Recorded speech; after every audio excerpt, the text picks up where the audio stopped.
So, so basically, this will be the outline of the talk. I'm going to give a little bit of background, define diarrhea, and talk about what are the issues associated with diarrhea and how do we control the impact of diarrhea. And this is, an informal lecture, so feel free to ask questions even while I am discussing some things, or if you don't want to, we can also talk about your questions after the talk. All right. Oops, doesn't want to forward. Okay, there you go. So this is just one of the backgrounds. Like, if you think about ourselves as individuals, we usually think of ourselves as like one individual, one organism. But the truth is, we are not alone. There are bacteria, viruses, fungi, protozoa that actually inhabit or co-inhabit our own person, our own individual self. In fact, if you look at the numbers of cells that are non-us or non-human, there are 10 more cells, 10 times more cells of bacteria, viruses, fungi, protozoa compared to our human cells. And there are more than 100 times more genes, associated with these non-human organisms. So if you think about it, we are actually a supra-organism. Now, the Human Microbiome Project has been undertaken, and we know that in different parts of our bodies, there are different communities of bacteria living. Like, for example, in the mouth, in the esophagus, our skin, in the stomach, in the vaginal areas. So depending on the location, there are different types of big groups of organisms inhabiting those non-sterile areas of the body. And as you can see here, majority or the biggest population is actually in the colon. So you notice already that, of course, the intestinal tract is not sterile. It's a dirty environment, but there is this balance of good bacteria and bad bacteria in our intestinal tract.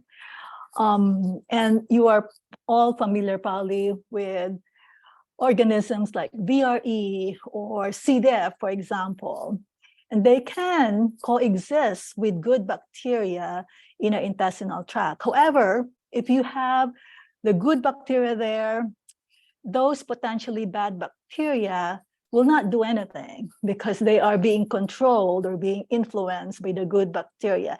They can still be there, even in the absence of diarrhea, so you can still carry those organisms, but they are sort of controlled because of the presence of good bacteria. However, if someone takes antibiotics, for example, or had an abdominal surgery, you compromise that population of good bacteria. And there's a chance that the bad bacteria then, for example, C. difficile, will grow and actually outgrow the other bacterial population, produce toxins, and then cause problems later on.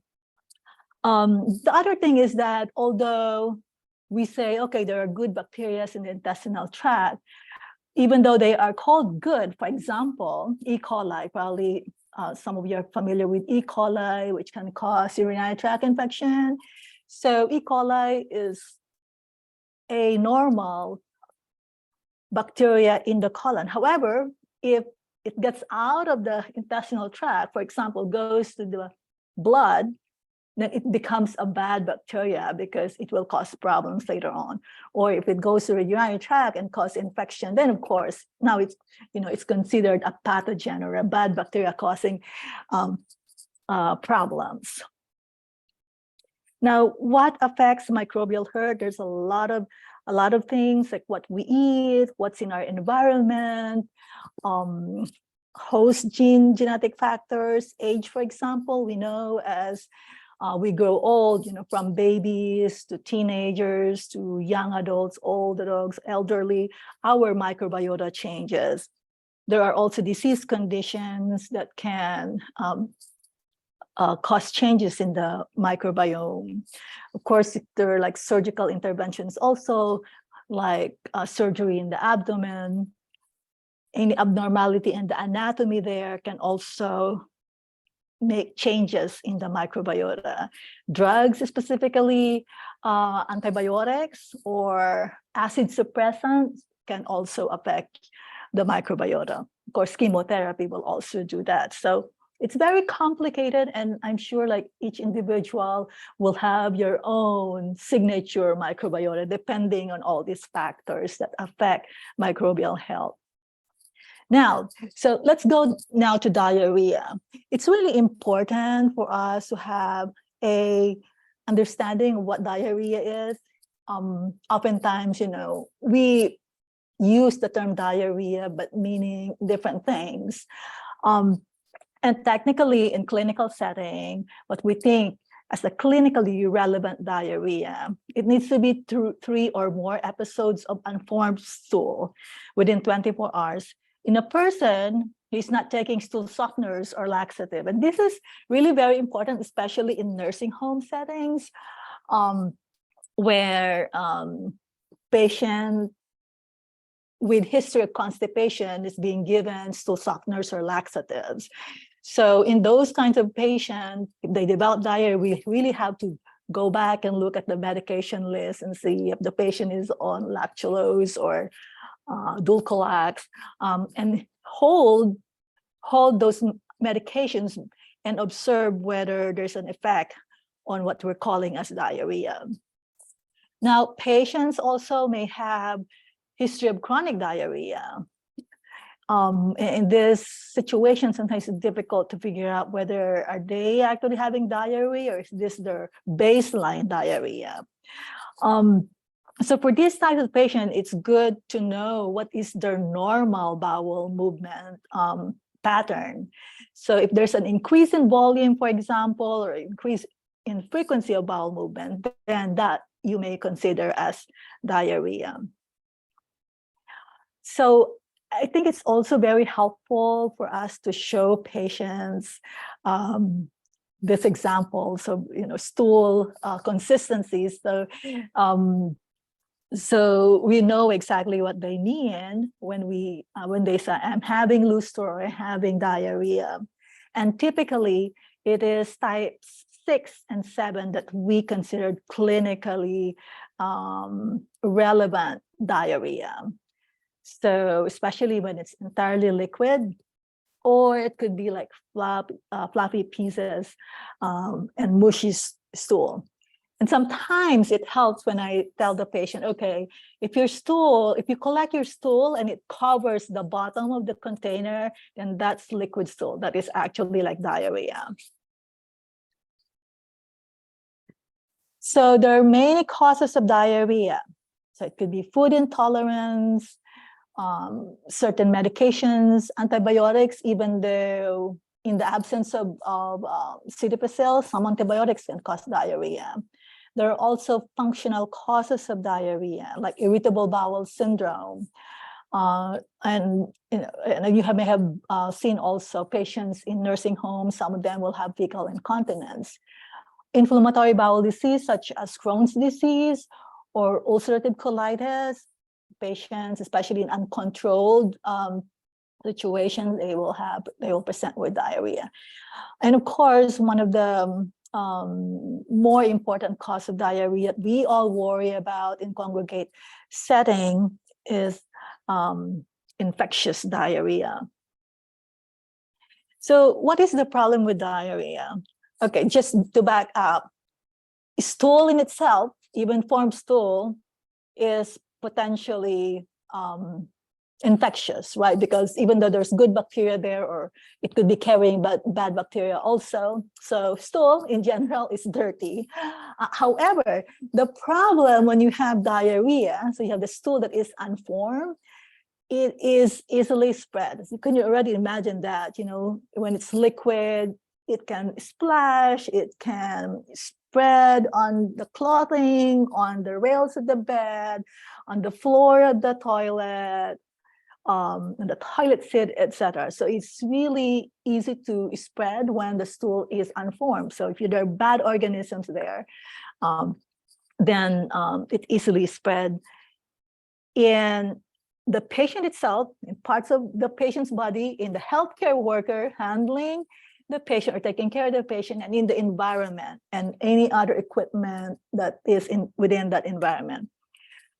Therefore, transmission of infection or of bacteria is easy to happen during this situation.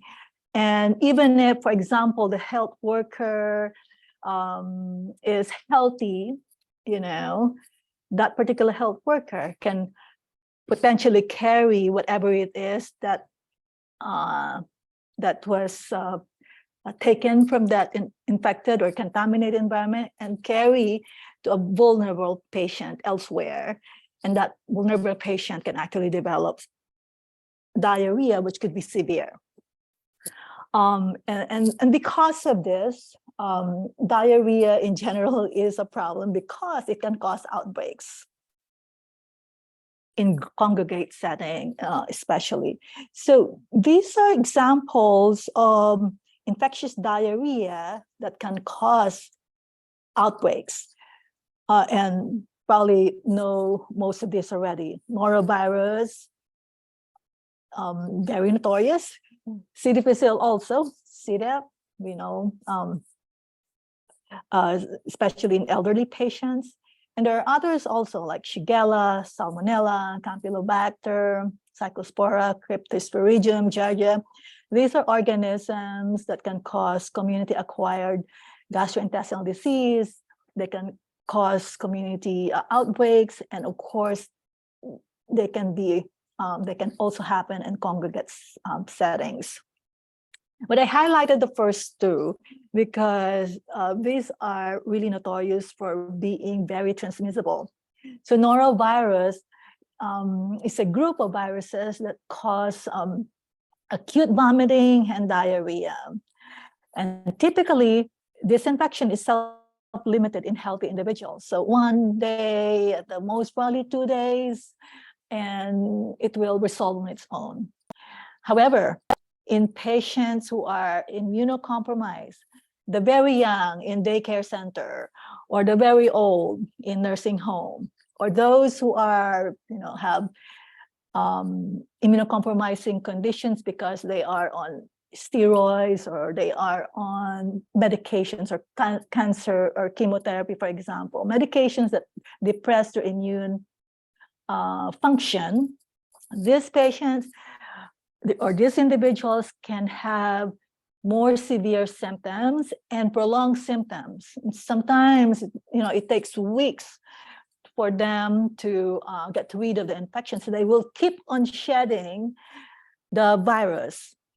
So, and because of that, they can potentially infect other residents of the nursing home or other congregate settings also. So this particular virus spreads rapidly due to person-to-person transmission. The virus can be found in feces and vomit of infected people. Of course, this can contaminate the environment. And infection can be transmitted to the healthcare workers, through visitors, or another patient. And some of these individuals don't even have symptoms, but they can transmit the virus if their hands were able to touch on surfaces that are contaminated by the virus. So contaminated food or drinks also, and again, touching contaminated surfaces or objects. The other notorious one is C. diff. And I'm showing here the picture of the C. diff spore. So as you can, hopefully you can see my pointer here. As you can see, the spore is really thick-walled. So as you can imagine, these spores are very sturdy. They are resistant to high temperature, resistant to alcohol. So this is important because, we have a habit of using hand sanitizer instead of washing our hands because of convenience. So we need to remember that C. diff spores are actually resistant to alcohol. And it takes very little, like just here in animal models, you need just 7 spores to get an infection. So these are very sturdy organisms in the environment, which can easily be transmitted.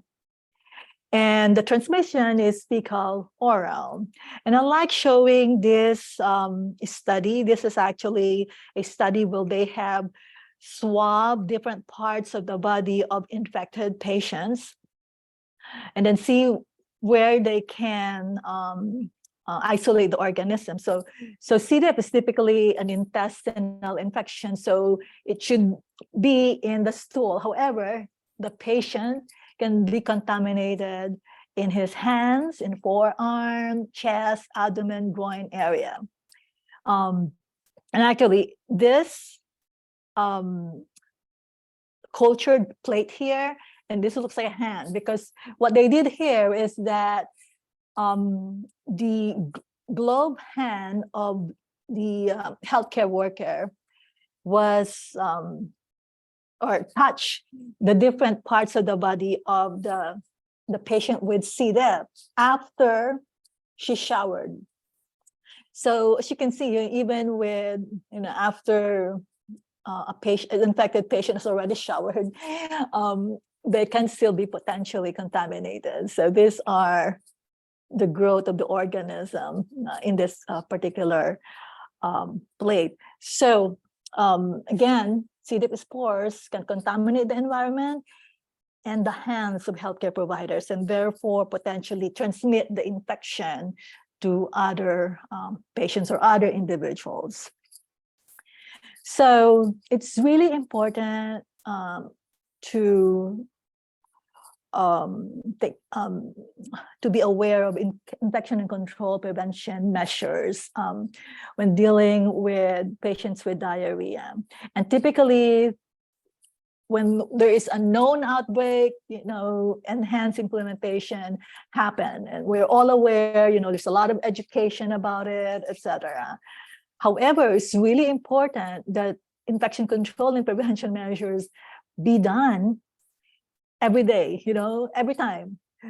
Because what you don't want to happen is to actually get an outbreak. And if we're very particular with our infection and control and prevention measures, then we can potentially prevent outbreaks.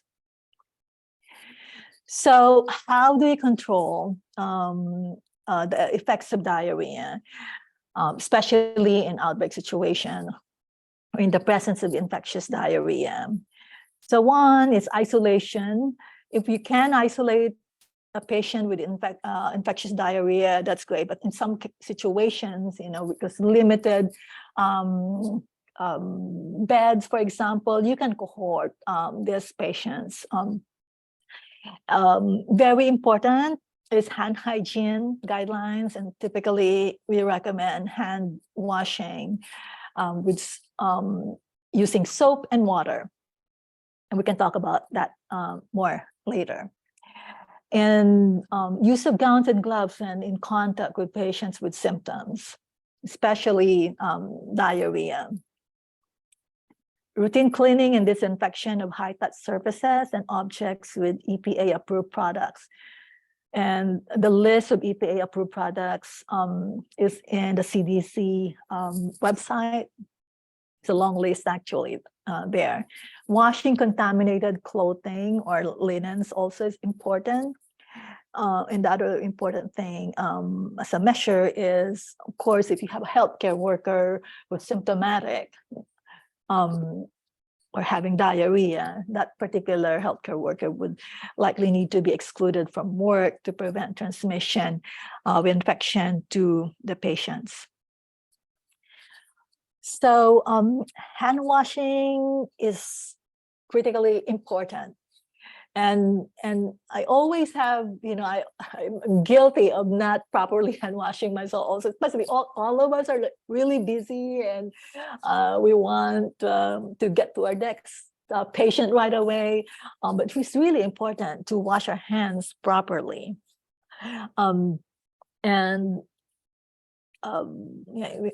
listed here is the proper way to wash your hands, wetting the hands with water and applying soap, lathering, really taking time to like scrub all the surfaces of the hands for 20 seconds. They have suggested having happy birthday 2 times to make sure that you're actually giving enough time to scrub your hands, and rinsing the hands and drying hands using clean towel or air dry them. And I like this poster because it's saying lead by example. Of course, this is like a parent trying to give an example to his boy, but actually in our setting, in work environment, we really have to set examples for others to show that we are actually mindful when we do our hand washing, especially in the congregate setting, because we know that infection can easily spread there, and we can be the vehicle of that spread. So again, lead by example and try as individuals, whether or not you are directly taking care of a patient. I have to emphasize, I forgot to mention this earlier. It doesn't matter where you are in the front desk, registering patients or greeting visitors, etc., and not directly dealing with patient, you still have to wash your hands properly. And because, again, infectious agents can be in the environment wherever you are in that congregate setting. So here are just the situations where we need to wash our hands, and it sounds like known already, but I think we need to think about this over and over again, even during the times when there's no outbreak of norovirus or cyclospora or Shigella or C. diff in our setting.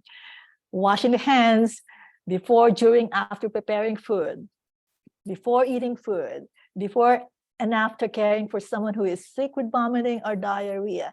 And actually, I must add, even a patient who doesn't have vomiting or diarrhea, if you go to his or her room after taking care of her, like, you really have to do hand hygiene after. Before and after treating a cut or wound, after using a toilet, of course, after changing diapers, those who are in daycare centers, or cleaning up a child who has used the bathroom, after touching an animal feed or animal waste. Sometimes we take children in daycare center for petting animals, after handling pet food or pet treats, after touching garbage, if your hands are visibly dirty or greasy. So below also, after blowing nose, coughing, sneezing, you should also clean your hands. And I've shown you earlier, the nasal pharynx, the oropharyngeal area, these have their own microbiota, and they could also carry different kinds of bacteria that can be a source of infection for others. If soap and water are not accessible, then alcohol-based hand sanitizer can be used. For example, you're visiting a friend or a loved one, or someone who's sick, and there's a warning here: if that someone who is sick has C. difficile, remember again that C. diff spores will resist alcohol up to 70% ethanol, so it won't work. Hand sanitizer won't work for C. diff. So you really have to find a sink with soap and water and wash hands. And if soap and water are not readily available, sure, try hand sanitizer. Probably it's better than not doing anything, but as soon as you have a sink available with soap and water, wash right away. So hand washing is really so important that there's even a global hand washing day coming up October 15. And these are actually illustrations that I found from CDC and some of the data also. They have summarized and saying that hand washing with soap and water is one of the simplest, most effective ways to stop spread of germs. It can prevent 1 in 3 diarrheal illnesses and 1 in 5 respiratory infections. It can reduce the number who get sick with diarrhea by up to 40%. That's a huge number. It can reduce the number of school days children miss school because of gastrointestinal illness by up to 57%. Reduce diarrhea. This is very important, especially in those patients with weakened immune system, more than 50%. You can reduce diarrheal illness in them. So it's really very important. And this is important not only for the patient themselves, but for us who's around or within the same environment that the patients are. So we really have to wash our hands for our patients who have weakened immune system. And in addition to diarrheal illnesses, it reduced respiratory illnesses also like cold. And we know this in COVID, right? In the general population by about 21%. So that is all I have actually. Let me know if you have any questions or there are things that I did not cover that you want more details about. But I'd like to again thank you for coming, and thanks to Virginia Impact for the invitation to be with you today. But please let me know if you have any questions. Wonderful, Dr. Warren. Thank you so much for sharing. I certainly want to open up the discussion here for anybody who has questions, comments, experiences that they'd like to share. Feel free to unmute and share or put in the chat if you prefer. I guess just to kind of kick us off a little bit in this discussion, Dr. Warren, you were talking about hand washing and how important it is, both doing it correctly and in the correct circumstances, and showing, kind of being that model in our facilities to show people good hand washing. I think is really important. Hand washing day, I think, is something that we can all kind of take to. It looks like there's some great graphics we could also share from the CDC in our facilities. Is it possible, or is it, can you wash your hands too much? No, I know, and healthcare workers who like hand wash all the time. I know we get like dry skin, but so you mean hand wash too much in terms of frequency or in terms of duration of that hand washing? I think you cannot really hand wash too much. We're just like us, living and working in congregate setting, we are exposed to a lot of things. And so I don't think that we can hand wash. I mean, just looking at the list that I mentioned earlier, for example, when we touch our nose or for some reason our mouth, or, we are now, whatever it's in that area, they're now in our hands, right? So when we're typing in the computer, writing on the table, there are just like so many areas where we can potentially contaminate our hands. So if we remember it, it's good to wash hands.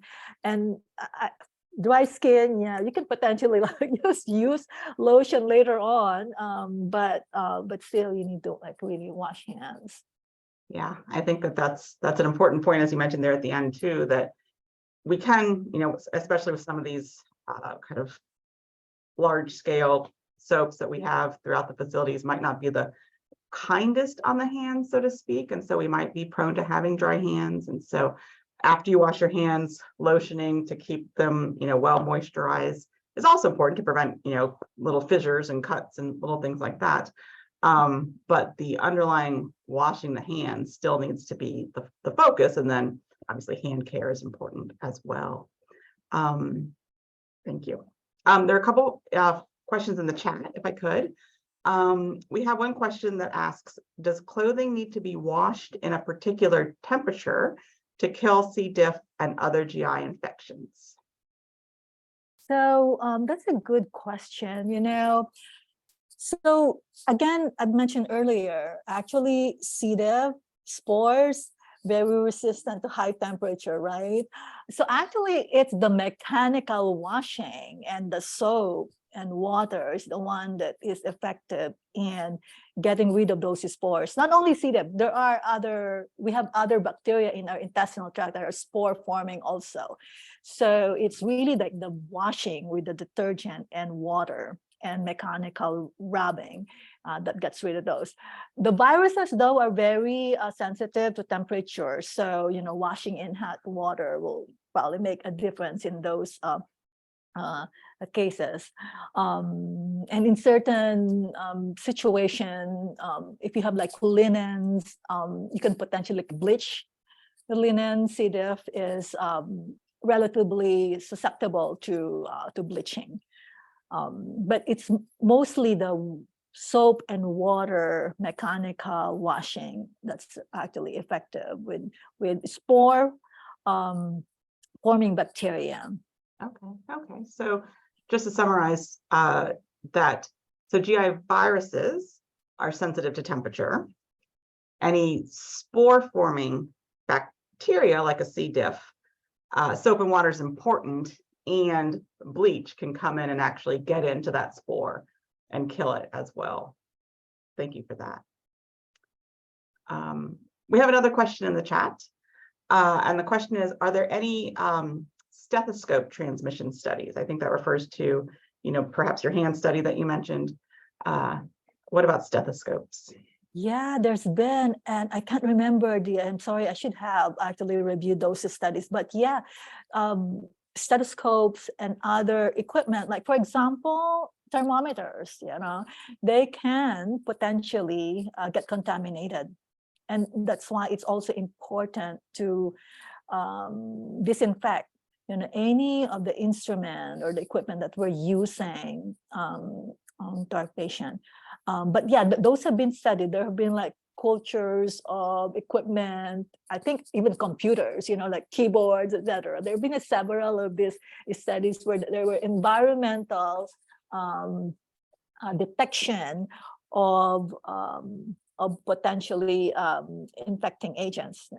So yeah, that's why it's not only we are emphasizing hand washing because it's one of those that we typically forget, but also like the easiest and the more effective. But as you have seen, it's not 100% effective in reducing transmission, right? Because there are other measures also, like disinfecting, the environment and equipment, isolating patients, and cleaning linens, etc. So it's actually a bundle. It's the bundle that we need to implement as far as infection control is concerned.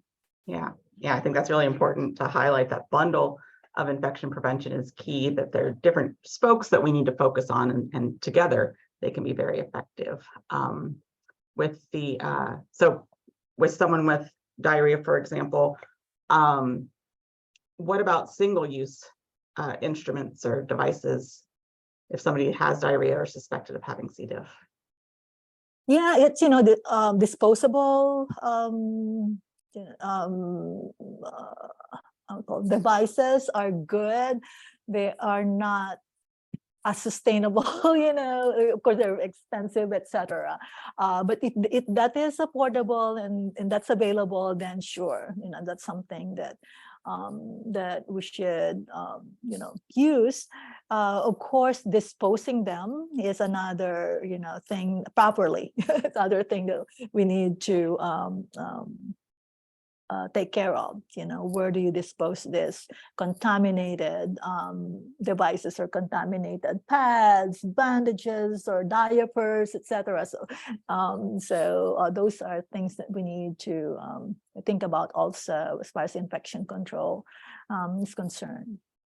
Wonderful. Well, open it back to the group. Dr. Warren, I like your point with respect to leading by example. And I think back to earlier when I was a clinician, an infection prevention nurse terrified me justifiably by stating that when you walk into a hospital room, you should consider that every surface has a veneer of stool on it. And I've been terrified since that time. And I think really thinking of leading by example, she set a good example for me. And I think it needs to be in congregate environments and hospitals and clinical environments in general, kind of a top-down cultural practice across the board. And thinking about that, the fact that it's potentially a veneer across all equipment in the room, it calls into to make a point. Really, it's everyone's job, like the title of this talk, from the bedside clinicians, environmental services, management, non-clinical staff, everyone. It's everyone's job to really to make this part of the culture really. Effective hand washing and specifically hand washing, but more generally infection control. So I appreciate that point. Yeah, I think that's a wonderful point. If I may just jump in here, Anthony, thank you for bringing that up. I think that having a culture that in a facility that understands infection control is really important. Having the leadership and the policies in place are important, and there are pieces here that every one of us can be a leader, right? Every one of us on the team can be that model of good hand hygiene, specifically, and more globally, infection control. And so it's really, like Dr. Warren says, it's everybody's responsibility to deal with this and make sure that, even if we're just swinging by for a moment, that we still understand that we could be contaminated, be contaminating, and so make sure that we're doing the proper things to take care of ourselves and our patients, as well as the facility overall. Mm-hmm.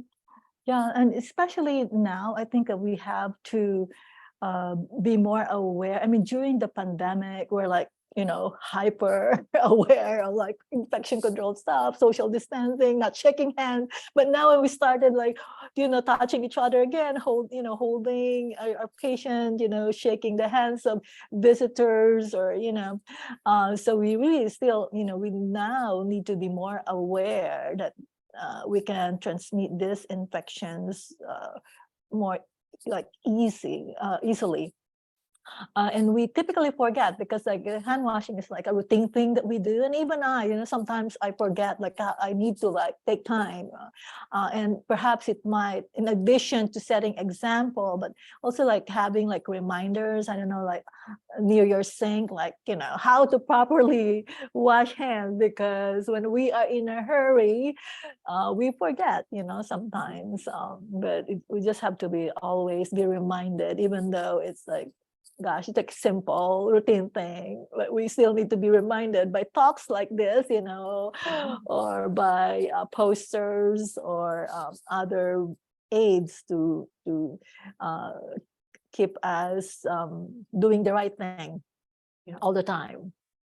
Simple and effective is important as well. I think that's really, really great to highlight. And the posters, the reminders on a day-to-day basis, and perhaps making October 15th a day of celebration in your facility to really kind of highlight Global Hand Washing Day, and to highlight the importance of that, and to kind of use that as perhaps a additional reminder to kind of get people thinking about hand hygiene, that it's a day we can focus on it, but it's also something that we need to be doing every day. So that may be a good tool. It looks like the CDC has wonderful resources that we could print out or put up in our facility to share, especially on October 15th. Thank you. Any other questions? I do have a norovirus question, if we could go back to that.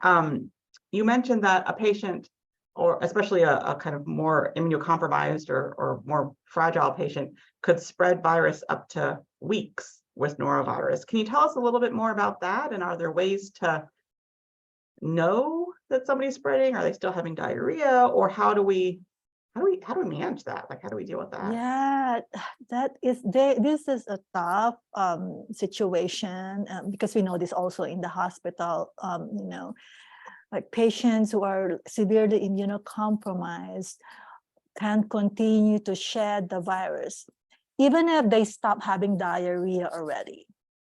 It's just like their immune system cannot get rid of the virus itself. And we could see this also in other viruses and even in other bacteria. So it's hard. So for immunocompromised patient, in the same way, we have done this with COVID, right? If we have severely immunocompromised patient, when we isolate them, we don't like stop at 5 or 10 days or 14 days. We don't know exactly like how long to isolate them, but they need longer isolation. And of course you cannot isolate them forever. So again, the importance of other control measures like washing hands, right? Because it is potential, you can have a immunocompromised patient because of steroids for connective tissue disease or whatever, or chemotherapy because of cancer. And that particular patient, even in the absence of diarrhea, can be carrying something in his or her gut that is potentially transmissible. So, so again, always being on guard, especially in our setting where there's crowding or there, a lot of people around. So yeah, so definitely during the time when they're having diarrhea, as much as possible, isolate them. But being aware though that even if after the diarrhea has resolved, they can still be shedding. And just like in patients with C. difficile, right? Even after treating them, and they don't have diarrhea anymore, they could still be carrying C. diff. The chance of transmission is less if they don't have diarrhea, but it doesn't mean that it's zero. And that's why even in the absence of diarrhea, like we could still contaminate the surfaces, environment, and our hands. That's why the importance of all having infection control always in our mind, no matter what. Yeah. We've talked a lot about hand washing, and perhaps we can't talk too much about hand washing, but to kind of step to also talk a little bit more about contact precautions in terms of gloves or gowns, face shields. What's the role for that when we're talking about patients with diarrhea? Yeah, so definitely if patients have diarrhea, there is always a chance of, because it's liquid stool, it can easily be spread, right? So you really have to, and hopefully, the congregate settings, whatever it is, they have like appropriate PPEs available, just outside of the room, so that we can don and use gloves. Typically, it's just gloves and gowning. However, if there's a chance that there'll be splashes, then it's good to have like a face shield as well. So yeah, definitely you would need, those at least gown and gloves, and if needed, face shield. Okay. And then how do we balance hand washing and glove use? So, okay, thank you because I forgot to mention that. It's very important. Even if we have used gloves, we still need to hand wash. So it doesn't mean that since we're wearing gloves, it's minimized. Definitely gloves would minimize contamination of the hands, but it's not zero, There's always this chance of your wrist area, and sometimes when you rip the glove, etc., where you're removing it, that you get contaminated. And also you're not assuming that, like the area where you have your PPEs are sterile. They're not. So you still, when you use PPEs, after, you still have to like wash hands. Yeah, yeah. Thank you for that. Yeah, gloves are important, especially in those contact precaution settings, and hand washing after taking off is important too. Thank you, Deb. Yeah, and another thing, of course, is that the visitors need to get educated also about, how to, deal with their patients or the patient who are sick, and then what they need to do also upon, getting out of the room or going back to their home. And of course, the potential for them to be carrying something also when they visit someone, in the nursing home, whether or not that someone is sick. So they still need to be aware that they themselves need to wash their hands before going to their relatives or their friend, and then after visiting them, like they have to wash their hands also. Thank you. Other questions from the group or comments?